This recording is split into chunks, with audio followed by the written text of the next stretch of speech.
420,000 strong subscribers po ng Reaction TV page. Maraming salamat po sa inyo. Duterte! Duterte! Duterte! Duterte! Syukran. God bless you all.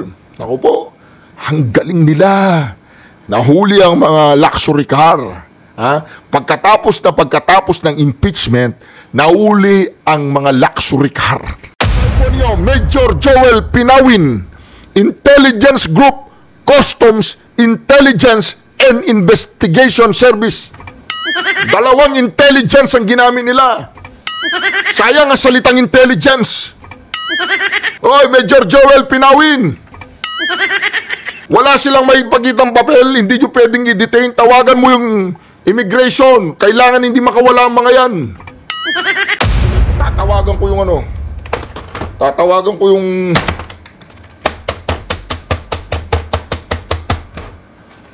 Hello.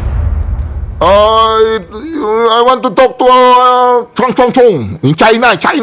Yes. Okay, send me another 110 luxury cars assorted. Different cars. Yes. Alright. Okay, bye. Palusutin nyo yan, ha? 110 cars yan. In-order ko na sa China. Palusutin nyo yan. Ha? Palusutin nyo yan. Mga second hand yun. Ukay-ukay. Alam mo. Anak ka ng... Alright, Reaction TVPS. Nagbabalik reaction. Napakaganda po ng pag-uusapan natin ngayon, mga ka-reaction, ha? Sa wakas, makakabili na rin ako ng sports car. Sports car! Nagigita po ninyo yung upuan ng sports car ko, yan, o. Oh, di ba yan? O, upuan ng sports car yan. Pero, talagang mabibili ko na yung sports car ko ngayon. Maniwala po kayo, mga ka-reaction. Maniwala kayo. Ito, mga ka-reaction, ha? Ito bang mga sports car? Tanong lang, ha? Tamba, tanong lang. Ito ba yung mga sports car na pabuya sa mga pumirma o mga prosecutor? Hindi, tanong lang to.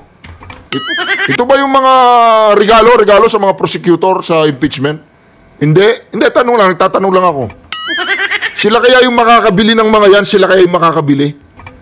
Diba? Tanong lang, kasi usually ang mga ganitong sasakyan nakikita lang yan sa mga congressman.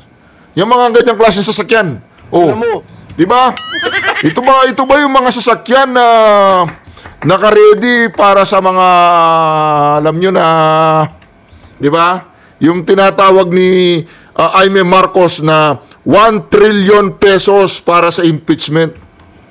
Ito ba, kasama ba itong mga kotse na to? Yan ang pag-uusapan natin ngayon, mga ka-reaction. Nauli di umano ng custom yung mga luxury car, super luxury car. May nagkakalagang 100 million. Sino makakabiling Pilipinong 100 million kung hindi lang mga kongresista? Ayan po, mga ka-reaction. Tanong lang yan, ha, mga kongresista. Hindi kayo mga buhaya, kayo mga Lacoste. Okay, tanong lang yan. Sa inyo ba mabebenta yung mga yan? Yan po ang pag-uusapan natin ngayon, mga ka-reaction. Ito na. O yan na. Iniimbestigahan ngayon ng Bureau of Customs kung bayad ang buwis at hindi smuggled ang mga luxury vehicles sa isang showroom sa Pasay City. Ang mga naabutan namang mga dayuhang staff doon, walang maipakitang mga papeles. Iniimbestigahan ng mga customs. Saan ba dumaan yan? Iniimbestigahan ng mga custom, saan dumaan yan? Di ba? Anong iniimbestigahan nyo dyan? Bakit hindi nyo Siyempre, alam na natin yan. O di ba, kasama sa game plan? Tanong lang yan, kasama ba sa game plan yan? Papasok yung kotse, walang papeles, uhulihin, pagkahuli, isusubasta, nakanganga yung malaking buhaya. Medyo mababa na nga naman ang presyo kasi nauli ng gobyerno, tapos isusubasta na lang, ganun. Diba? Below market price na yun, at least kumita yung gobyerno, ganun. Diba? At yung kinita ng gobyerno, mas maliit kung sakaling itatax siya, ganun. Tanong lang yan, ha? Inimbestigahan ng custom. Saan ba nakapasok ang mga yan? Dapat ang imbestigahan ng custom, hindi imbestigahan yung mga kotse na nandyan o yung mga taong nandyan. dapat imbestigahan yung custom. Bakit iniimbestigahan ng custom yan? Di po ba dapat ang NBI imbestigahan nila ang custom? Bakit nakalusot yan? O kaya, sino ba dapat mag-imbestiga ng mga yan? NBI lang? Di ba? Bakit custom ang nag-iimbestiga? Di ba dapat ipa-imbestiga natin ang custom? Bakit nakalusot ang mga yan? Baliktad yata. Saan ba dumaan yan? Di ba sa custom? So, ngayon, sino dapat imbestigahan? Yung mga kotse at saka yung mga tao naririyan? O yung custom mismo ang dapat imbestigahan? Tinining. Tuloy-tuloy po natin. Tapos, ito kaya yung mga kotse na mga premyo ng mga mag-i-impeach kay BP Sara Duterte. Tanong lang, ito kaya? Di ba? Ngayon, nahuli na ng custom kunyari. O ibebenta na. Kanino makakarating ang mga... Niloloko tayo ng mga to no? O ito. Nakatutok si Maki Pulido.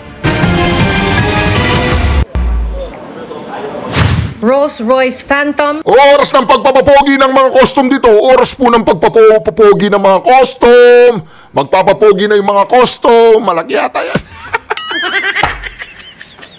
Okay. Bulletproof na Maybach Mercedes-Benz at mga sports car na Ferrari at McLaren.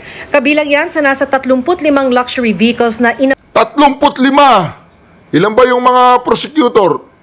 Tsaka yung mga majority floor leader, assistant majority floor leader. Pakibilang nga sila kung may 35. Pakibilang. Tapos, bilangin nyo. Kulang pa yan. Baka mayroong second batch. Kasi 215, may umabol na 25 yata, may umabol na 30, umabol ng 245. So, ilan na yan? 35 pa lang yan. So, may higit 100 pang parating. Okay. Tanong lang yan ha, nagtatanong lang ako. butan sa isang repair shop at showroom sa Pasay City. Hinihinga ng mga ito ng Bureau of Customs ng patunay na bayad ang mga buwis. Itong Rolls-Royce Phantom halimbawa, dapat nasa 100 million pesos ang binayarang duties and taxes. Hihintayin pa yan bago masabi ng customs kung smuggled ang mga ito o hindi. Oh. Naalala niyo si yung isang senador na nagreklamo na may nakita daw siyang magandang ano ba yun? Aventador ba yun? Yung napakamahal na kotse na ano bang tawag doon? Yung Aventador na ano ba yung brand ng Aventador? Aventador. Yung kotse na Aventador, ano bang brand yun? Aventador. Palagay ko ano yun, Bugatti yata, Bugatti. Bayron naman yun Bugatti, Bayron yun Hindi, Aventador. Lamborghini yata, Lamborghini Aventador yun. Nakita, dinadrive sa Maynila. Nagreklamo yung isang senador na mahilig sa mga nag-aaway mag-asawa. So, anong nangyari doon? Pagkatapos, meron ba nangyari? Napagbayad ba yun? Nakumpiska ba yun? Hindi, nagtatanong lang kami. Nasa kaninong kamay na yun, yung magandang kotse na yun? Baka mga ka-reaction bakit minamanmanan ng mga custom officials ang mga yan? Ang tanong, saan dumaan ang mga yan? O di ba dapat imbestigahan dyan yung mga nag-approve ng mga ano niyan? Dapat imbestigahan kailan pumasok yan, sinong nagpapasok, sinong pumirma, paano nakapasok, di ba? Bakit mo iimbestigahan yung yung nag-import? In the first place, hindi makakalusot ng custom yan kung hindi pinalusot. Ibig sabihin, kung ang laki-laking kotse na yan, hindi nakita ng custom, hindi nakita yung container van na pinaglalagyan ng mga napakamamahal sa sasakyan na yan, di ba mga ka-reaction? Paano pa kayong mga maliliit na mga illegal na parapernalyas na nakasingit sa mga container? Kung mismo mga yan hindi nyo nakita sa inyong mga x-ray. Sino ang dapat imbestigahan dyan? O pakinggan natin, talaga naman tong custom official na to, talagang puging-pugi na ako sa iyo Puging-pugi na ako sa iyo, sir. Banatan mo They have 15 days to show proof. Anong pangalan nito? Pakikuha nga ang pangalan nito. Pakisabi sa kanya, dapat imbestigahan yung sarili niya, yung custom dapat ang imbestigahan mo. Di ba? Una alamin mo, kailan pumasok ito? Sino yung opisyal? Putangin na. Sino yung opisyal? Papuntahin nyo dito sa opisina ko. Bakit mo pinapasok yung mga yan? Bakit mo hindi pinagbayad ng duty, ng taxes? Bakit mo Ngayon, mga custom kayo, nandiyan kayo. O di ba, hindi pa natatapos ang impeachment, ha? Baka kaya nagmamadali nagpapasikat talaga si Defensor, talagang dadanang si Defensor. Oo, sige, kailangan naman impeachment. Di ba? Tanong lang, Defensor, meron ka bang kotse sa mga yan? Wala pa. Wala, tanong lang, ha? Meron ka bang kotse sa mga yan? Wala. Okay, pakitanggal po yun in the need of the legislation. Wala, stick yan ba yung ibabayad nila doon sa mga nagpa-impeach kay BP Sara Duterte? O kulang pa yan kung ganyan. Ano kayang ni-request ni ni Abante? Abante, ano yung ni-request mo susunod na kotse mo? Tanong lang, anong request mo? Sabihin mo lang, tatawagan ko yung Asan ba yung telepono ko dito? Wala na naman yung telepono ko. Asan? Ito yung telepono ko, nawawala lagi yung telepono. Tatawagan ko yung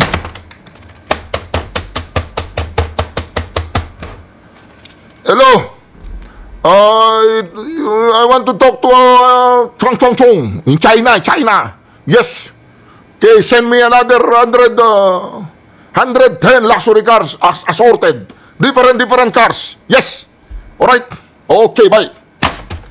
Palusutin nyo yan, ha? 110 cars yan. In-order ko na sa China. Palusutin nyo yan. Ha? Palusutin nyo yan. Mga second hand yun. Ukay-ukay. Alam mo.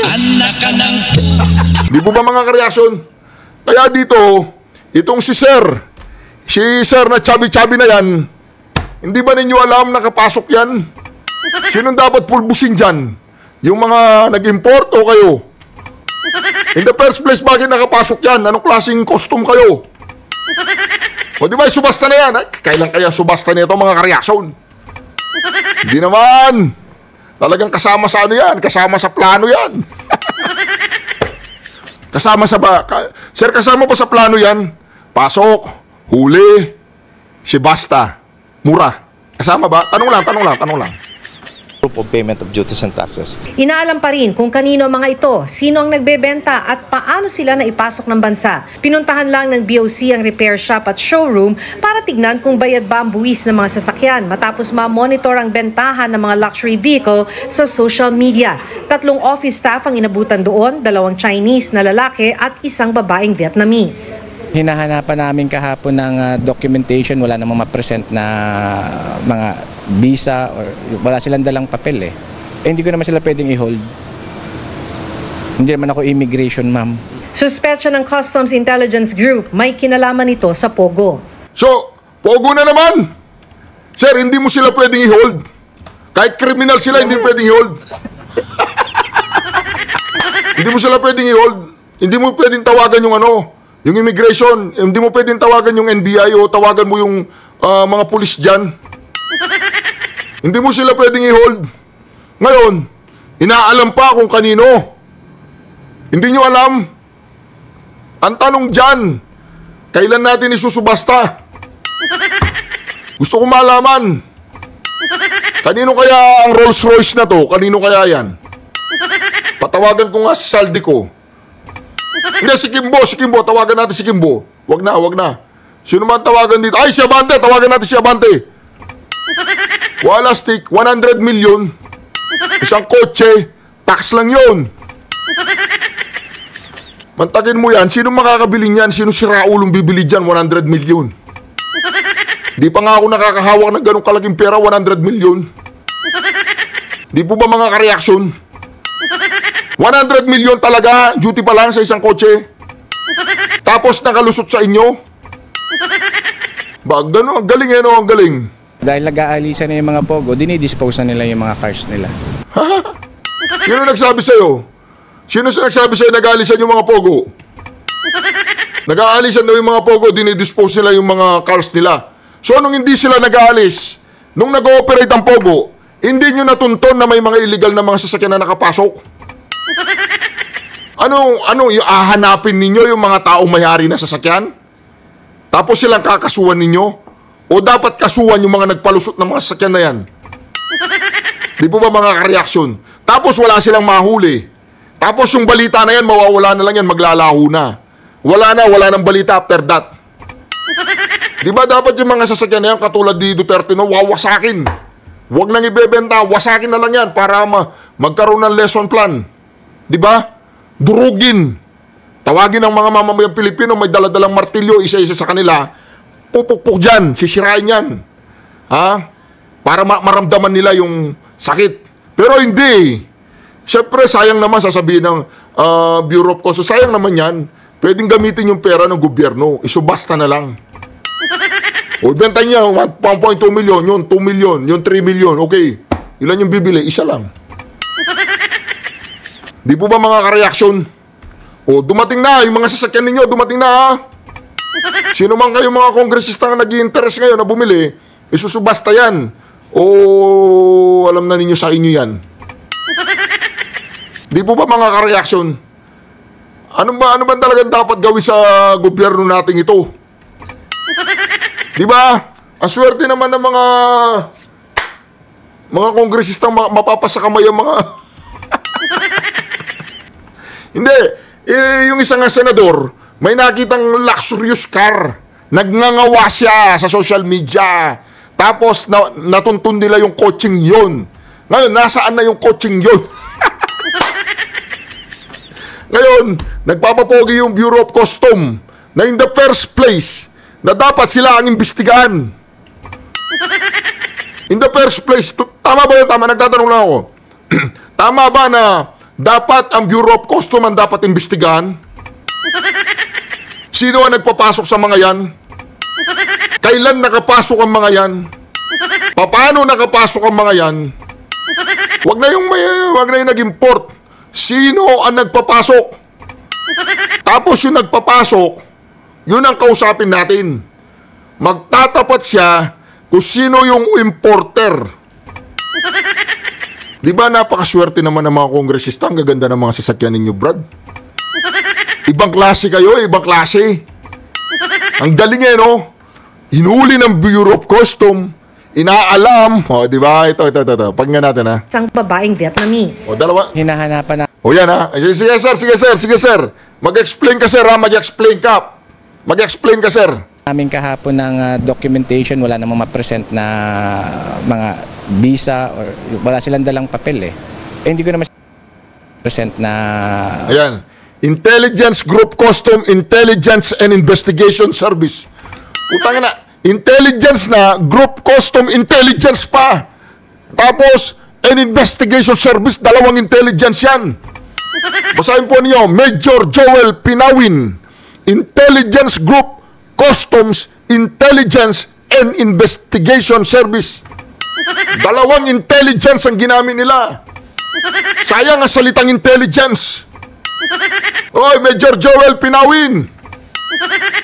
Wala silang may pagitang papel, hindi nyo pwedeng i-detain. Tawagan mo yung immigration. Kailangan hindi makawala ang mga yan. Eh, paano? Diba? Ayos itong ating mga opisyalis ng gobyerno, pakingganin nyo. Pakingganin nyo, ha? Social media. 3 office staff ang inabutan doon, 2 Chinese na lalaki at 1 babaeng Vietnamese. Hinahanapan namin kahapon ng documentation, wala namang ma-present na mga visa or wala silang dalang papel eh. Hindi ko naman sila pwedeng i-hold. Hindi naman ako immigration, ma'am. Sinabi ko bang immigration ka, di ba? Custom ka, sir. Custom ka, di ba? So kung custom ka, hindi mo ba pwedeng tawagan yung immigration para pumunta dyan? Hindi. Bawal. Bawal daw. Suspetsya ng Customs Intelligence Group, may kinalaman ito sa Pogo. Pogo na naman! Pogo na naman! Namo. Mahilig siguro to sa itlog ng Pogo. Kwek-kwek. Sarap yun, di ba? May hot sauce. Ayos ka rin no? Pogo na naman. Hindi pa ba natapos yung issue ng Pogo na yan? Di ba nagsiyalisa na yung mga Chinese? Dahil nag-aalisan na yung mga pogo, dinidispose na nila yung mga cars nila. Allegedly lang, ma'am, yan, ha? Kung sa loob ng Oh, allegedly lang naman yan, ha? Nag-aalisan na daw yung mga pogo, dinidispose yung mga cars nila. Ibig sabihin, kung sa mga pogo yan, may mga papeles na yan. Lumilitaw sa LTO, legal na yan. Ngayon, kung lumilitaw sa LTO, legal na yan, ano pa problema ng mga sasakyan na yan? Dahil gusto nyo makita yung kanilang conduction sticker ba yun? O yung history kung saan ang galing yan? O di dapat ang bakbakan dyan yung Bureau of Custom? Tanong lang po yan, di ba dapat ang bakbakan dyan yung Bureau of Custom? O sino? Yung may-ari. Di ba? Eh kung sinabi ng may-ari, nabili ko kay ano yan? Kanino? Kay Jong Ching Chung. Nasa si Jong Ching Chung? Nasa China na. Ano bang magagawa natin? O di ba dapat magkaroon ng follow-up follow-up report? 5 araw ay hindi mapatunayang bayad ng buwis ng mga luxury Hindi ko naman sila pwedeng i-hold. Hindi naman ako immigration, ma'am. Suspetsya ng Customs Intelligence Group may kinalaman ito sa Pogo. Dahil nag-aalisan na yung mga pogo, dinidispose na nila yung mga cars nila. Allegedly lang, ma'am, na. Kung sa loob ng 15 araw ay hindi mapatunayang bayad ng buwis ng mga luxury vehicle, kukumpiskahin ng customs sa mga ito at maghahain ng kaso laban sa mga may-ari. Para sa GMA... Anong kaso sa mga may-ari? Sasabihin sa may-ari, susubasta namin yun. Ito sa December 24 namin isusubasta. Sa'yo ba to, sa'yo? Ikaw na sumalo neto, ikaw. Halika rito. Sa'yo ba to yung 100 million? O isusubasta namin to sa December 24. Basta't, alam mo nang gagawin mo. Sino may-ari? Hindi nyo alam ang may-ari dyan? Di ba nakarehistro na yan sa LTO? Kung nakarehistro na yan sa LTO, alam na natin kung sino may-ari. Ngayon, kung hindi pa nakarehistro yan at kapapasok pa lang yan, i-re-rehistro pa lang yan ng mga kongresista. At hindi ko kilala yung mga kongresista na yan kung sila ang bibili pag sinubasta yan. Di ba? Kulang pa yan. Ilan ba yung pumirma? 140. Siyempre, bibili sila dyan. Mura yan eh. Susubasta yan eh, no? Di ba? Yan ba ba yung mga pabuya natin? Hindi ako kasama dyan. Paano ako? Hindi ako kasama. Hanggang sa upuan na lang daw po. Hindi, yung upuan ko kasi, yan eh, Ayan pang sports car yung upuan ko eh. Pang Ferrari itong upuan ko na to. Grabe po yan ang mga ka-reaction, grabe. Ayos Ayos, ang ganda ng pagkakabanat ninyo dyan. Maya-maya wala nang follow-up report yan. Diba, maya-maya makikita mo, dinadrive na ng mga kongresista yan. Diba? Kongresista lang kaya bumili dyan eh. 100 million peanut. Peanut lang yun, mga ka-reaction. Maniwala kayo sa akin. Dito muna tayo kay paring One Rider Party List, ha. Nagpapasikat yata ang tao na to eh. Hindi ko na sana papansinin eh. Boto nyo, siya, kilala nyo yan. Ang pangalan po niyan, si One Rider Party List na pinagtitripan yung mga pulis sa daan. Si Colonel Busitas. Oy, Colonel Bulitas, ano na naman ang ginagawa mo dyan, Colonel Bulitas? Mag-react lang po tayo kay Colonel Bulitas, ha? Okay, kung nire-respeto ko yung mga kasama kong congressman, but for me, kahit mabasa ko yan, hindi ako peperma eh. Kasi nga, objective po ako eh. Kung sabihin natin ma-impeach nga, halimbawa, ano ang magiging benepisyo nun? Taong bayan. Objective daw po siya. Hindi raw po siya pumirma. Hindi ka pumirma kasi alam mo, ikaw ay sinuka na. Tsaka bakit tayo nagre-react dito eh? No? Hindi kasi baka hindi ma-inform yung taong bayan. Na si Busitas, close sila ni Rodriguez. Ngayon si Rodriguez kasama sa mga prosecutor. Hindi raw pumirma si Busitas. Hindi pumirma sa impeachment. Bakit? Gusto niya iboto natin siya. Oy, Busitas, huli na. Wala na, bro. Wala na. Hindi na pwede yan. Namo. Hindi daw siya pumirma sa impeachment, pero sa Tuwadcom, sa Quintacom, sa Gunggungcom, lagi siyang nandun. Isa siya sa mga promotor na nagtatanong. Kasama niya si Gutierrez. Sasabihin nila, hindi, ginamit lang yan ng One Rider Party List. Ginamit lang si Busitas. hindi naman siya kasama. Eh kung gano'n, gago siya, nagpagamit siya. Di ba? Tanong lang natin, kung nagpagamit ka, Colonel Busitas, sa One Rider Party List, gago ka. Ngayon, kung hindi ka nagpagamit, talagang kasama ka ng One Rider Party List, hindi ka gago. Kasi kasama ka talaga nila. Eh may kumakalat na balita dyan na ginamit lang daw siya, ginamit lang ng One Rider Party List. Bobo kung gano'n, hindi ka pwede maging senador. Busitas, hindi ka pwede maging senador kung ganyan ang iyong kapangatwiran. Di ba, hindi raw siya pumirma. Ngayon, dahil hindi ka pumirma, iboboto ka na namin? Eh, nung kasalukuyan ng impeachment process, investigasyon, nakaupo ka sa kabilang panig ng katotohanan. Isa ka sa mga umiintriga o nagtatanong o kasama ka ng mga tuwadcom, quadcom, gunggungkom. Yung number one, si ano ba yon? Si Rods Gutierrez ba yon? Yung number one nominee ng One Rider Party List. Mayaman yon. Lolo noon, hindi sangkot sa mga illegal na gawain ng lolo niya. Sa mga sugal-sugal, hindi sangkot yung lolo niya. Oo, wala, malinis, wala, hindi sila illegalista. So yung mga nagtatanggol kay Colonel Bulitas, na sinasabi ng iba na ginamit lang siya ng One Rider Party List, ibig sabihin, kung may katotohanan yun, hindi ko sinasabi, Colonel Bulitas, na may katotohanan yun, ang sinasabi ko lang dito, kung sinasabi nila, hindi ikaw, sila, na ginagamit ka lang ng One Rider Party List at ginamit ka ng One Rider Party List, gago ka. Bakit ka nagpagamit sa One Rider Party List? Alam mo naman pala, si Rods Gutierrez, hindi naman riders. Di po ba mga ka-reaction? Ngayon, naglilinis ka, nagugas ka ng kamay. Huwag ka na magugas ng kamay, Colonel Bulitas. Sinasayang mo ang oras mo kung gumawa ka na lang ng isa pang party list na sinasabi mong, halimbawa, one rider yun, no? Eh, di gawa ka ng bagong party list mo, two rider naman. O, diba? Riding in tandem party list. Uda, sinasabi ng iba, ginagamit ka ng one rider party list. Ba, kaya ka nilang gamitin, Colonel ka? Sayang na lang yung ginastos ng gobyerno sa'yo sa mga seminar.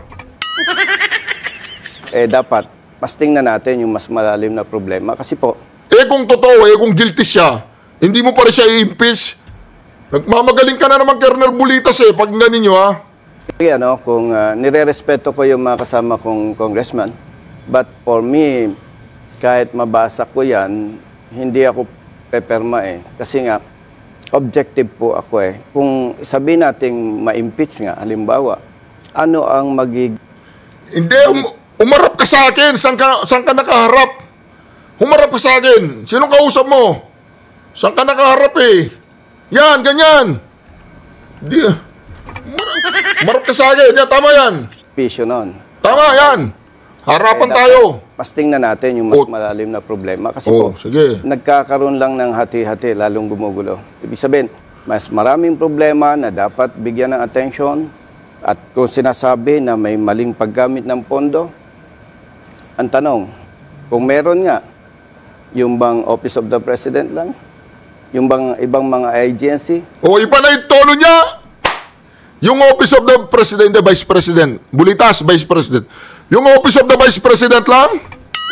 Baka pinagtatanggol mo na ngayon yung Office of the Vice President, Nagising ka na dahil naging tae ka sa amin.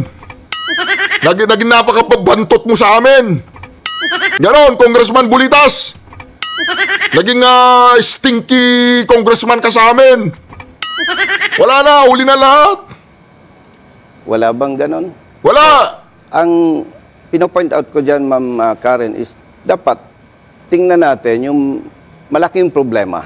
Hindi, kasama ka sa malaking problema dati Kasama mo yung mga tuwadcom, di ba? Si Rods, kasama mo si Rods, di ba? Isa ka sa mga kumu-question sa mga resource person tsaka mo witnesses di ba? Tapos sasabihin ng mga Patreon, mga followers mo, ginamit ka ng One Rider Party List. Kung totoong ginamit ka ng One Rider Party List, gago ka. Ngayon, kung hindi totoong ginamit ka nila, at ikaw talaga ay parte ka ng one-rider party list at paniniwala at paninindigan ng one-rider party list, hindi ka gago. Yun nga lang, nangangamoy. Na ang magiging aksyon natin ay magre-resulta na maganda at magiging kapaki-pakinabang sa taong bayan. Wala na! Papaliwanag ka pa eh. Yung po si Colonel Bulitas. Oo. Namo. Ganun po. Ano na siya ngayon? Hindi yan. Yung impeachment, wala yan. Pero nung panahon ng impeachment, Colonel Bulitas, nung panahon ng impeachment, nandun ka sa panig ni Rhodes.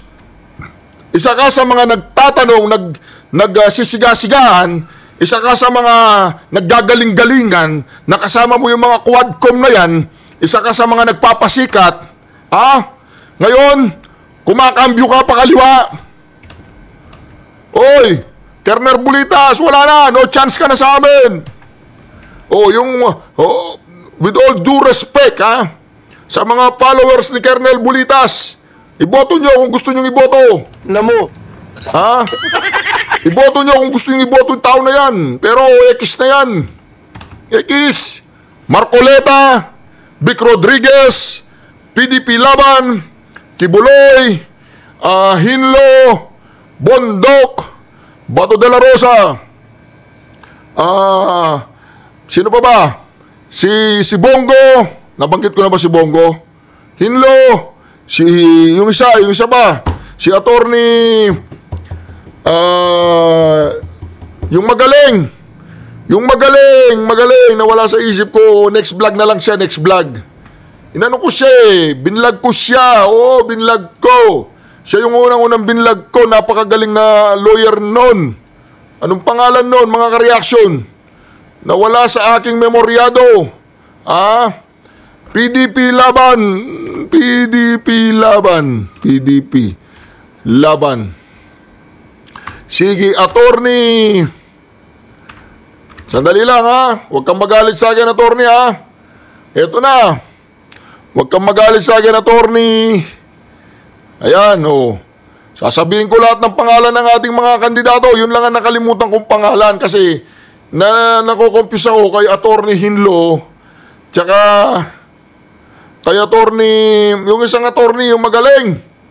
Magaling lahat yan. Basta PDP Laban. Magaling yan.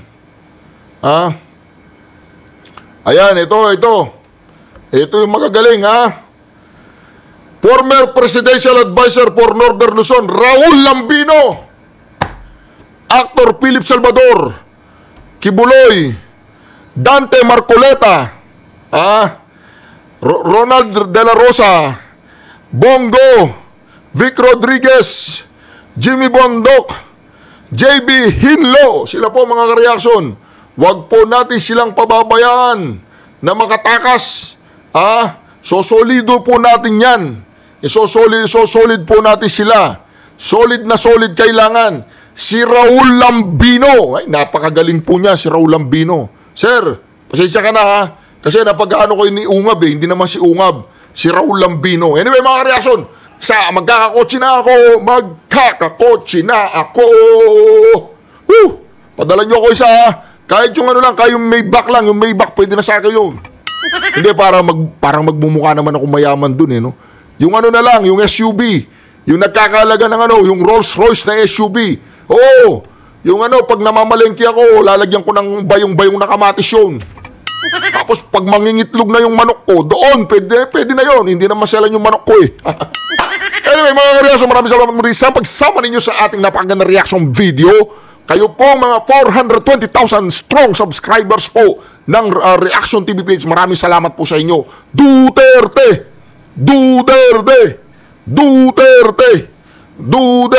Syukran. God bless you all. Ako po, ang galing nila.